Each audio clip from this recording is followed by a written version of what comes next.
Romania was a communist country until 1989.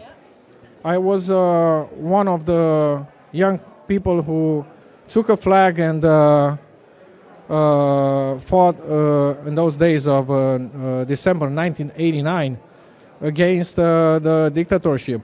Yeah. We didn't know how it was going to end.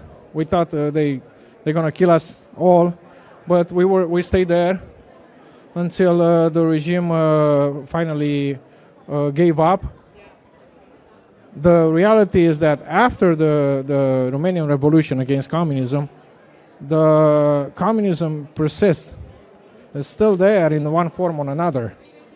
Plus the nostalgia about communism, unfortunately. And I believe that the other problem is, you're talking here about infiltration. Yes. I do believe that there's some infiltration in the Romania. Before we talk about countries. Yeah.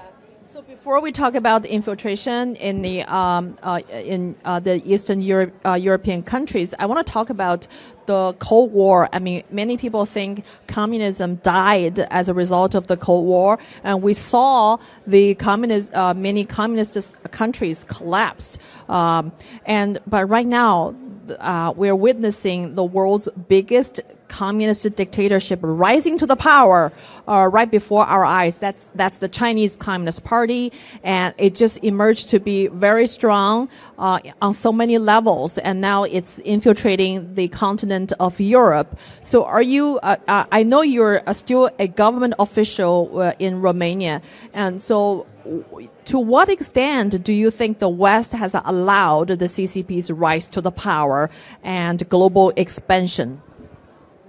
Like I said, that's probably because of nostalgia. This also probably because of somehow, even in Romania, we have politicians who sympathize with the Chinese government, and they think that they're going to do business with Chinese.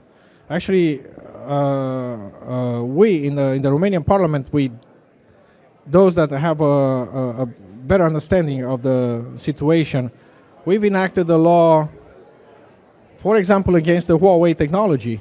So Romania cannot use Huawei technology anymore. But that's because of the conservatives in Romania who made this pass the law. Now, if it was for the former government, was a socialist government, they would even build nuclear reactors in Romania with Chinese technology.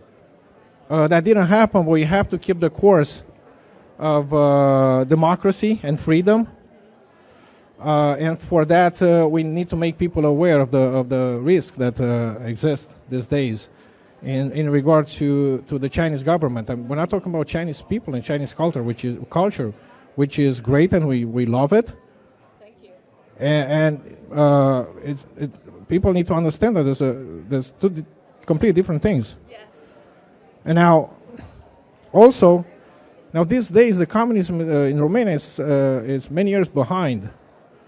Many people suffered. They were put in prison. Never got.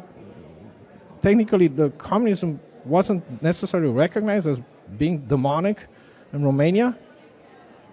We need to keep the fight, and to let people know that there's always a risk of going back to dictatorship. Yeah.